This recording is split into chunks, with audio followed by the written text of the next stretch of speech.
Hello, hi, welcome to my channel life journey with coffee. ನಾನಿವತ್ತು ಹಲಸಿನ ಹಣ್ಣು ಕೊಟ್ಟೆ ಮಾಡ್ತಾಯಿದ್ದೀನಿ. ಅದು ಹೇಗೆ ಮಾಡೋದು ಅಂತ ನೋಡೋಣ.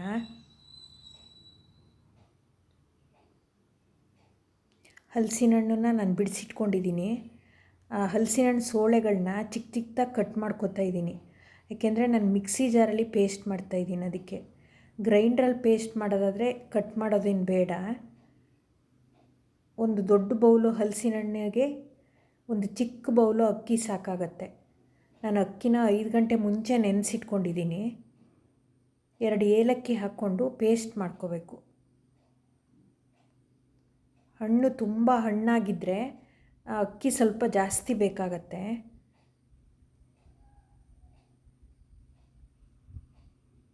ಈ ಥರ ಪೇಸ್ಟ್ ಮಾಡಿ ಇಟ್ಕೊಂಡು ಅದಕ್ಕೆ ರುಚಿಗೆ ಎಷ್ಟು ಬೇಕೋ ಅಷ್ಟು ಉಪ್ಪು ಹಾಕ್ಕೊಂಡು ಅದನ್ನು ಚೆನ್ನಾಗಿ ಮಿಕ್ಸ್ ಮಾಡಿ ಇಟ್ಕೋಬೇಕು.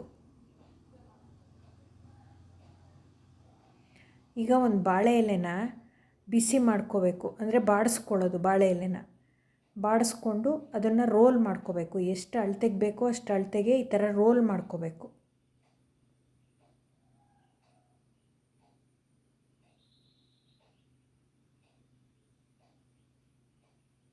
ಈ ಥರ ಎಲ್ಲ ಮಾಡೋಕ್ಕಾಗಲ್ಲ, ಬಾಳೆ ಎಲೆ ಸಿಗಲ್ಲ ಅಂದರೆ ಬೇಕಿದ್ರೆ ಕೇಕ್ ಟಿನ್ ಇರುತ್ತಲ್ಲ ಅದರಲ್ಲೂ ಮಾಡ್ಬೋದು. ಇಡ್ಲಿ ಥರ ಮಾಡ್ಬೋದು. ಬಾಳೆ ಎಲೆನ ಈ ಥರ ರೋಲ್ ಮಾಡಿಕೊಂಡು ಅದನ್ನೊಂದು ದಾರದಲ್ಲಿ ಟೈಟಾಗಿ ಕಟ್ಕೋಬೇಕು. ಟೈಟಾಗಿ ಕಟ್ಟಲಿಲ್ಲ ಅಂದರೆ ನಾವು ಸ್ಟೀಮ್ ಮಾಡ್ಬೇಕಾದ್ರೆ ಅದು ಒಡೆದು ಬಿಡುತ್ತೆ. ಈ ಥರ ಕಟ್ಕೊಂಡು ಆ ರೋಲನ್ನು ಒಂದು ದೊಡ್ಡ ಲೋಟದೊಳಗಡೆ ಇಟ್ಕೋಬೇಕು. ಪೇಸ್ಟನ್ನು ಅದರೊಳಗಡೆ ಫಿಲ್ ಮಾಡೋಕ್ಕೆ ಈಸಿ ಆಗುತ್ತೆ ಅಂತ. ಈಗ ಒಂದು ಚಿಕ್ಕ ಸ್ಪೂನಲ್ಲಿ ಆ ಪೇಸ್ಟನ್ನು ಆ ಬಾಳೆ ಎಲೆ ರೋಲ್ ಒಳಗಡೆ ಹಾಕಬೇಕು. ಮಧ್ಯ ಮಧ್ಯ ಲೋಟನ ಟ್ಯಾಪ್ ಮಾಡಬೇಕು. ಏರ್ ಬಬಲ್ಸ್ ಇದ್ದರೆ ಹೋಗುತ್ತೆ. ಮೇಲ್ಗಡೆ ಸ್ವಲ್ಪ ಗ್ಯಾಪ್ ಬಿಟ್ಟು ಹಾಕ್ಕೋಬೇಕು. ಅದನ್ನು ಮತ್ತೆ ಮೇಲ್ಗಡೆ ಫೋಲ್ಡ್ ಮಾಡಿಬಿಟ್ಟು ಒಂದು ಥ್ರೆಡ್ಡಲ್ಲಿ ಕಟ್ಟಬೇಕು. ಮೇಲ್ಗಡೆನೂ ಈ ಥರ 2 ಕಡೆನೂ ಕಟ್ಟಿರ್ತೀವಲ್ಲ. ಆಮೇಲೆ ನೀರನ್ನ ಬಿಸಿಯಾಗಕ್ಕೆ ಇಟ್ಟಿರ್ತೀವಲ್ಲ ಕಡುಬಿನ ಕುಕ್ಕರಲ್ಲಿ, ಅದು ನೀರು ಬಿಸಿ ಆದಮೇಲೆ ನಾವು ಕೊಟ್ಟೆಗಳನ್ನ ಅದರೊಳಗಡೆ ಇಟ್ಟು ಬೇಯಿಸಬೇಕು.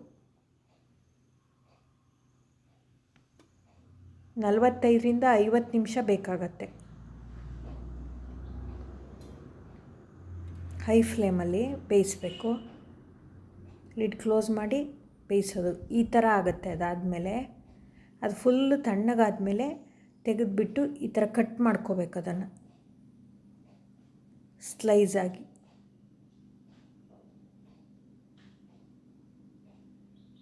ಈ ಥರ ಕಟ್ ಮಾಡಿಕೊಂಡು ಅದು ದೋಸೆ ಹಂಚಲ್ಲಿ ತುಪ್ಪ ಹಚ್ಚಿಬಿಟ್ಟು ರೋಸ್ಟ್ ಮಾಡಬೇಕು 2 ಕಡೆನೂ.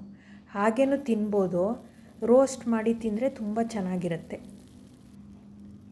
ಮೀಡಿಯಮ್ ಫ್ಲೇಮಲ್ಲಿ ರೋಸ್ಟ್ ಮಾಡಬೇಕು. ಈ ಥರ